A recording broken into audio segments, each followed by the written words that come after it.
আসসালামু আলাইকুম, welcome back to my channel. আবারও আমি হাজির হয়েছি দারুণ মজার একটি পিঠার রেসিপি নিয়ে। আজ আমি তৈরি করে দেখাবো তেলের পিঠা বা পুয়া পিঠা। এই তেলের পিঠা তৈরি করা কিন্তু খুবই সহজ, খুব অল্প সময় ঝটপট তৈরি করে নিতে পারবেন। আর পারফেক্ট ফুলকো তেলের পিঠা বানানোর সব ধরনের টিপস আমি বলে দেব। আশা করি আপনাদের কাছে ভালো লাগবে। আর যদি ভালো লেগে থাকে তাহলে অবশ্যই আমার চ্যানেলটাকে সাবস্ক্রাইব করবেন। তাহলে চলুন দেখে নিই ফুলকো তেলের পিঠা বানানোর প্রস্তুত প্রণালী। এর জন্য এখানে আমি একটা বোল নিয়েছি। এবারে এই বোলের মধ্যে নিয়ে নিচ্ছি 2 কাপ চালের গুঁড়া। আমি ঘরে তৈরি করা চালের গুঁড়া নিয়েছি। তারপর দিয়ে দিচ্ছি 1 কাপ ময়দা। ময়দা দিলে পিঠা অনেকক্ষণ পর্যন্ত সফট থাকবে আর খেতেও ভালো লাগবে। তারপর দিয়ে দিচ্ছি 1/2 কাপ চিনি। চিনি আপনারা কমিয়ে অথবা বাড়িয়ে নিতে পারেন, কারণ আপনারা যেমন মিষ্টি খেতে পছন্দ করেন সেই অনুযায়ী চিনি দিয়ে নেবেন। লবণ দিয়ে দিচ্ছি টেস্ট অনুযায়ী। এবারে শুকনো উপকরণগুলো আমি খুব ভালো করে একটা হ্যান্ড উইক্সের সাহায্যে মিক্সড করে নেব। আমি শুকনো উপকরণ খুব ভালো করে মিক্সড করে নিয়েছি।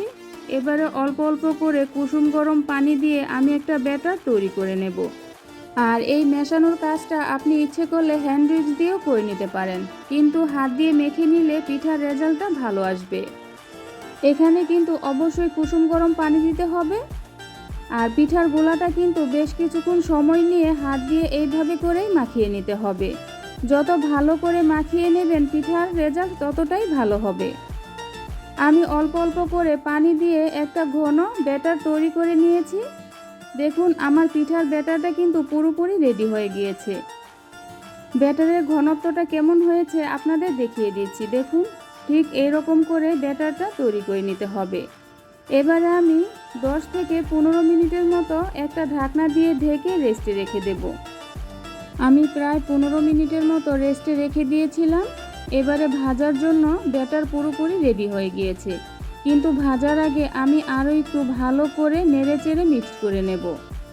ভাজার আগে যদি এইভাবে করে নেড়েচেড়ে ভালো করে মিক্সড করে নেন তাহলে দেখবেন পিঠাগুলো অনেকটাই ফুলকো হবে। ভাজার জন্য চুলা একটা হাঁড়িতে আমি একটু বেশি পরিমাণে তেল গরম করে নিয়েছি। তেল যখন ভালোভাবে গরম হয়ে যাবে ওই পর্যায়ে পিঠার ব্যাটার দিয়ে দেব। আমার মতো এমন একটা গোল চামচ নেবেন, নয়তো একটা চায়ের কাপে মেপে পিঠাগুলো বানিয়ে নেবেন, তাহলে সবগুলো পিঠা সমান হবে। আর চুলার জালটা এখন আমি মাঝারিতে করে দেব। মাঝারিতে করে আমি পিঠাটাকে এপিট ওপিট করে ভেজে নেব। আমার পিঠাটা কিন্তু ভাজা হয়ে গিয়েছে। যখনই এইরকম সুন্দর একটা কালার চলে আসবে ওই পর্যায়ে চুলা থেকে নামিয়ে নিতে হবে। আমি নামিয়ে একটা প্লেটের মধ্যে রেখে দিয়েছি, আরেকটা ভেজে দেখাচ্ছি। অনেক সময় হয় কি প্রথম পিঠাটা ফুলতে চায় না, কিন্তু পরের পিঠাগুলো ফুলকো হয়। কিন্তু আপনার পিঠাগুলো যদি ফুলকো না হয় তাহলে 1/2 চা চামচ বেকিং পাউডার দিয়ে নেবেন, তাহলে দেখবেন পিঠাগুলো অনেকটাই ফুলকো হবে। আর আমার পিঠার ব্যাটারের মধ্যে কিন্তু আমি বেকিং পাউডার দেইনি, এমনিতে আমার পিঠাগুলো ফুলকো হয়েছে। সবচেয়ে বড় কথা হচ্ছে পিঠার ব্যাটারটা যদি ভালো করে নিতে পারেন তাহলে সবগুলো পিঠাই বেকিং পাউডার ছাড়া ফুলকো হবে।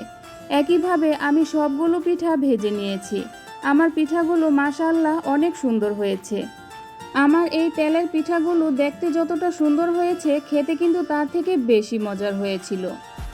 আর এই তেলের পিঠা বানানো খুবই সহজ, তা আপনারা দেখেই তো বুঝতে পেরেছেন। খুব অল্প সময় ঝটপট বানিয়ে নিতে পারবেন কোনো রকম ঝামেলা ছাড়াই। আমি আপনাদের একটা ভেঙে দেখাচ্ছি। দেখুন ভিতরটা কত ফুলকো হয়েছে, খেতেও কিন্তু ভীষণ মজার। আশা করি আমার আজকের রেসিপিটাও আপনাদের কাছে ভালো লেগেছে। আর যদি ভালো লেগে থাকে তাহলে অবশ্যই আমার চ্যানেলটাকে সাবস্ক্রাইব করবেন আর বন্ধুবান্ধব আত্মীয় স্বজনদের সাথে শেয়ার করবেন। আবার আসবো নতুন কোনো রেসিপি নিয়ে, তাহলে এ পর্যন্তই। আল্লাহ হাফেজ।